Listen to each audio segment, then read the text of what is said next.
This is your WW3 news. More home news. The Italian military base, which is shared with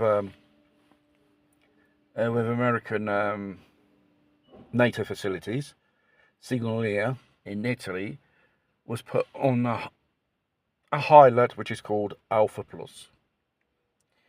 That's equivalent of one of those DEFCON alerts. But they say they are operational. That means they're on high alerts. They could be victims of any type of attacks, whether it's air or ground or fall from the sea, basically.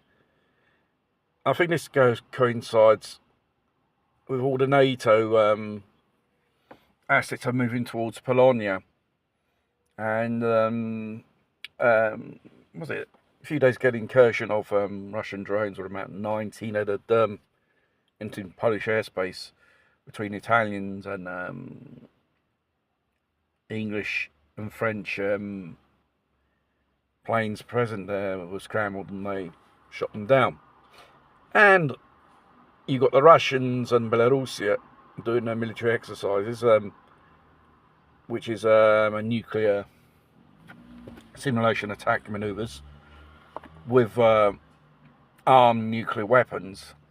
Let's say in Belarusia, these Rezhnik mobile missile carriers are about 700 of them, all probably spread throughout Russia and Belarusia. And the main thing is, I think, the Russians are trying to say, listen, we have demonstrated what we're capable of, but we can be capable of something else. Or it's just putting them on constant alert. And when their attention tends to die down or distracted, they're just probably probing NATO's ability to react where their weak points are. They say it's more than 40,000 soldiers there so far. They have put 200,000 soldiers, another, deployed in that region, and a reservist of 300,000.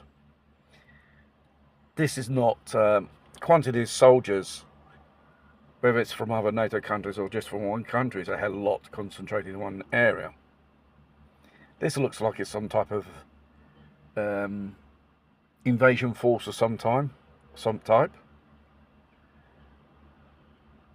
The fact is, there was invoked Article 4 and 5, which, in the circumstances which I described already so far, they could have done NATO, but they never. Or the fact they're too chicken enough to do it, or what? Seem they like to provoke and run, like little kids throwing stones at the windows to get the attention of the person, and then they run away. Suppose that person turns up and then after start throwing stones at you. I do not know. Well, it's not looking good. And an involvement of NATO officially seen in the last year from various NATO countries, boots on the ground of, European troops in Ukraine, is not a wise idea. It's not our war to fight. Best we keep out, otherwise we could undergo the consequences from the adversaries.